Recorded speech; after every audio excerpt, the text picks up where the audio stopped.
TikTok එකේ හරි Facebook එකේ හරි සැරිසරන ඔයාට මේ රිදී වෙස්මුහුණක් දාගත්ත රජුව අනිවාර්යෙන්ම මුණ ගැහිලා ඇති. හැමෝම මේ රජුගේ පෞරුෂයට වශී වෙලා හිටියට ඔයාලා දන්නවද මේ වෙස්මුහුණ පිටුපස තිබුණේ මොන වගේ වේදනාකාරී ඇත්තක්ද කියලා? අදදී Apex I තුලින් අපි කතා කරන්නේ ඉතිහාසයේ ලොකුම සතුරන් පවා ගරු කරපු ජෙරුසලමේ ලාදුරු රජු හෙවත් කිං බෝල්ඩ්වින් the 4th ගැනයි.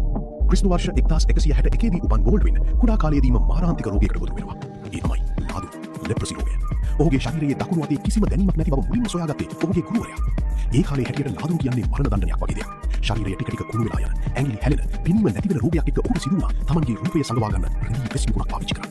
ඒත් ඔහු මේ රෝගයට තමන්ගේ ආත්ම ශක්තිය පරාජය කරන්න ඉඩ දුන්නේ නැහැ. වයස අවුරුදු 13 දී ඔහු ජෙරුසලමේ රජු වෙනවා. රජු වුණත් ඔහුට තිබුණේ හරිම අමාරු කාලයක්. ඉස්ලාමීය ලෝකයේ ශක්තිමත්ම නායකයා වුණු සලාඩින් ජෙරුසලම අල්ලන්න විශාල සේනාවක් එක්කදී බෝල්වින් ඒ අභියෝගයට නොබියව මුහුණ දුන්නා. විශේෂයෙන්ම මොන්කිසාට් සටනේදී ඔහු තමන්ගේ අශ්වයා පිටින් දෙගෙන සටන් කළේ තමන්ගේ රෝගී අත්වල විලුම් පටි ඔතාගෙනයි. තමන්ගේ රෝගී තත්ත්වය අමතක කරලා ඔහු සටන් කළ විදිහ දැකලා හතුරු පවා පුදුම වුණා. සලාඩින් පවා මේ තරුණ රජුගේ වීරත්වයට ගරු කළා.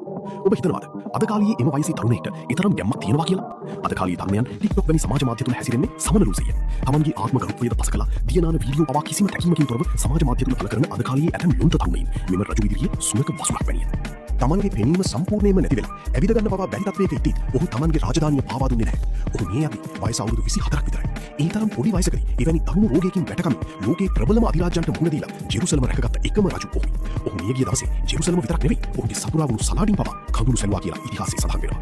බෝල්වින්ගේ කතාවෙන් අපිට ඉගෙන ගන්න ලොකු දෙයක් තියෙනවා. අපේ ශරීරය කොයි තරම් දුර්වල වුණත් අපේ හිත ශක්තිමත් නම් ඕනෑම ලෝක බලවතයක් පරාජය කරන්න පුළුවන් කියන එක ඔහු ඔප්පු කළා. ඉතින් ඔයාලත් මේ රිදී වෙස්මුහුණ පිටුපස හිටපු වීරයාට ගරු කරනවා නම් වීඩියෝ එක ෂෙයා කරන්න.